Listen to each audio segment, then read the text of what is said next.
Mark Leviste, inaming pakakasalan si Kris Aquino kahit na mayroon itong sakit dahil tanggap na tanggap niya ito. Marami ang napabilib ni Governor Mark Leviste, dahil na rin sa angking taglay na pag-ibig na inialay nito kay Kris Aquino.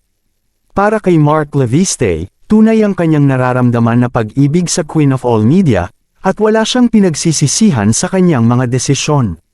Hindi naman maikakailang sobra ang dedication na kanyang ipinamalas dahil kahit na nga mayroong problema si Kris Aquino ay hindi niya ito iniwan. Alam naman nating maraming beses nang itinaboy ni Kris Aquino si Mark Leviste, ngunit hindi ito nagpatinag sa kanyang mga rejections.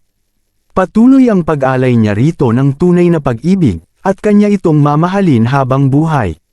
Samantala, buo na ang desisyon ni Mark Leviste na makasama habang buhay si Kris Aquino.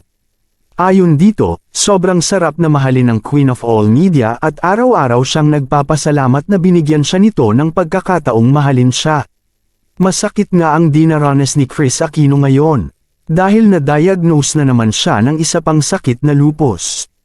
Hindi nga biro ang gamutan pati na rin ang gastos para sa kanyang sakit, kaya naman todo ang kayod nila para mapagamot si Kris Aquino. Inamin ni Governor Mark Leviste na despite sa mga masasakit na nangyayari ngayon, at pinasalamatan siya ni Kris Aquino sa hindi niya paglisan sa tabi nito. Sobrang thankful ni Kris Aquino dahil siya lang ang tanging lalaki na hindi siya iniwan kahit na may masakit siya na pinagdadaanan. Sa ngayon, masayang-masaya ang pamilya ni Kris Aquino kay Governor Mark Leviste, at gusto nilang maging bahagi na din ito ng kanilang pamilya.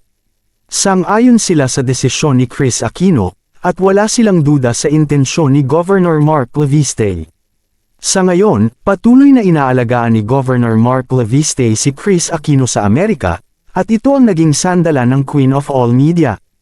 Maraming salamat sa panunood at huwag kalimutan na mag-subscribe sa aming channel for more videos.